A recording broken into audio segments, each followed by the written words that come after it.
Shalom saudaraku, salam kemenangan buat setiap kita. Hidup kita perlu punya yang namanya kita berjalan bersama dengan Tuhan setiap hari. Hidup kita sebagai anak Tuhan, kita perlu yang namanya hari demi hari dalam perjalanan kita bersama dengan Tuhan, kita punya pengenalan, kita punya kedalaman, dan kita punya yang namanya keintiman bersama dengan Tuhan. Nah, di firman Tuhan, di Mazmur 23, izinkan saya membagikan firman Tuhan ini, dan biar ini menjadi berkat buat hidup saudara dan saya.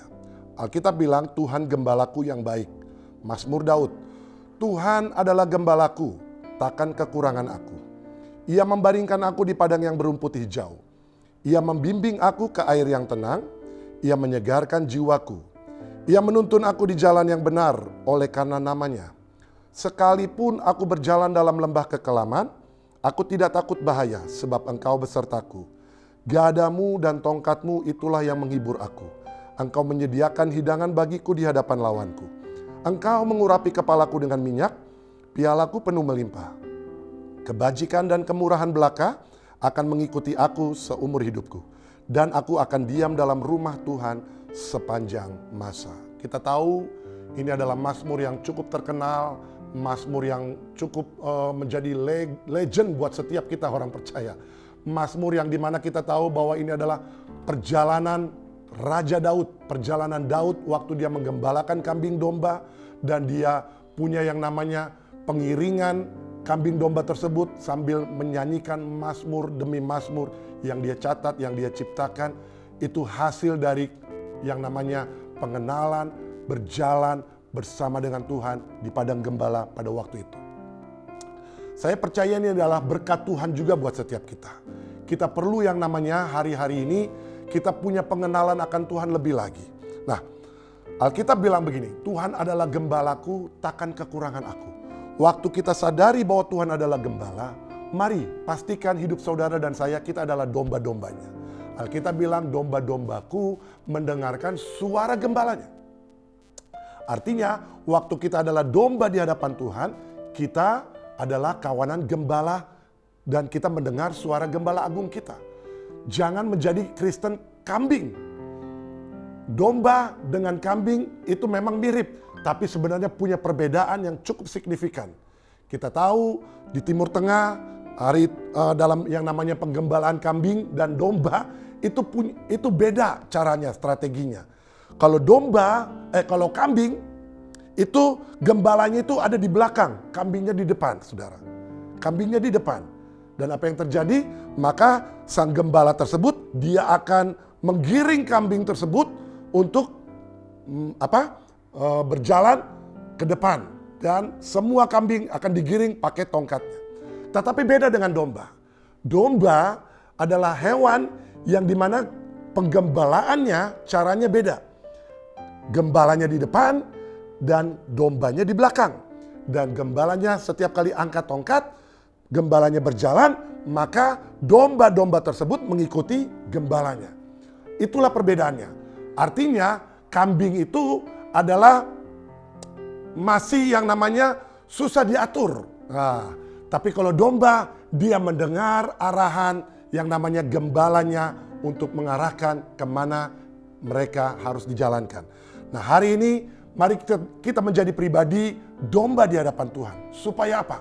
Supaya kita tahu bahwa Tuhan adalah gembala agung kita yang akan menuntun kita jalan-jalan kita. Nah, Alkitab bilang begini, Dia membaringkan aku, Dia membimbing aku, Dia menyegarkan aku, Dia menuntun aku.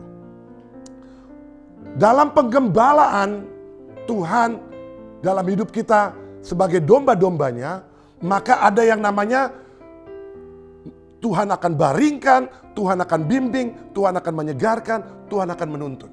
Dan kita tahu ini kisah cerita yang dimana lagu-lagu anak sekolah minggu suka nyanyikan dan semua. Dan kita tahu bahwa ini adalah bagian yang sebenarnya kita bisa miliki waktu kita menjadi kawanan domba. Waktu kita menjadi Kristen domba. Kristen yang hidupnya dituntun oleh gembala agungnya. Nah, tetapi Alkitab tidak berhenti sampai di situ. Hari itu pemazmur mengatakan Dia membaringkan, Dia menuntun, Dia menyegarkan. Nah, saudara, Siapa itu dia? Tuhan. Dia itu memang Tuhan. Tapi di sini Alkitab tidak berhenti sampai di sini. Alkitab bilang begini, sekalipun aku berjalan dalam lembah kekelaman, aku tidak takut bahaya. Sebab engkau, Alkitab tidak lagi mengatakan dia, tetapi Alkitab mengatakan engkau. Siapa itu engkau? Tuhan. Nah, apa bedanya engkau dengan dia? Saya percaya begini saudara, dia itu artinya tokoh orang ketiga. Tetapi waktu bicara tentang engkau, itu orang kedua. Artinya, engkau itu bicara tentang apa? Ada yang namanya bicara tentang face to face. Ada bicara tentang yang namanya kedekatan, keintiman. Seperti pemazmur mau menceritakan bahwa hidup kita memang akan dibawa Tuhan pada yang namanya perjalanan rohani bersama dengan Tuhan. Seperti di Mazmur 23 ayat yang kedua dan ayat yang ketiga. Itu berkat-berkat Tuhan yang luar biasa. Tetapi kehidupan kekristenan tidak berhenti sampai di situ. Kita perlu yang namanya, saudara dan saya, kita perlu yang namanya kita harus diuji. Perlu yang namanya kita harus dibawa pada yang namanya aniaya penderitaan. Karena itu adalah bagian kekristenan. Apa itu? Yaitu lewat yang namanya lembah kekelaman. Tetapi jangan khawatir, jangan takut. Alkitab bilang, waktu kita berjalan dalam lembah kekelaman, engkau besertaku. Pemazmur mengatakan ada satu perubahan dimensi Tuhan. Yang hari itu pemazmur menceritakan tentang dia. Tetapi waktu lewati lembah kekelaman, pemazmur bukan menceritakan tentang dia, tetapi pemazmur sedang berkata-kata dengan pribadinya, dengan pribadi Tuhan itu sendiri, ya kan?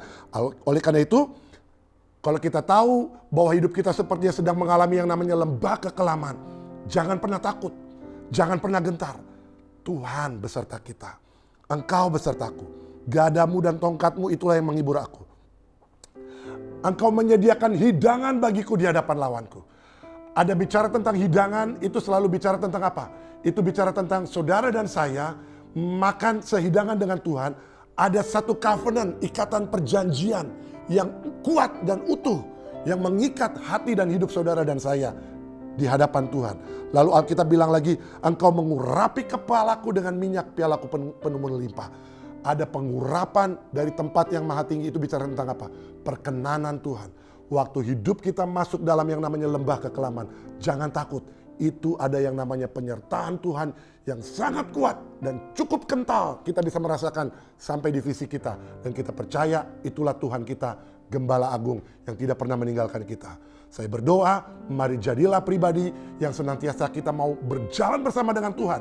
Bukan cuma waktu di padang gembala, tetapi waktu kita berjalan lewati lembah sekalipun, kita tetap percaya disitulah kuasa perkenanannya dan perjanjiannya dinyatakan dalam hidup saudara dan saya. Tuhan Yesus memberkati.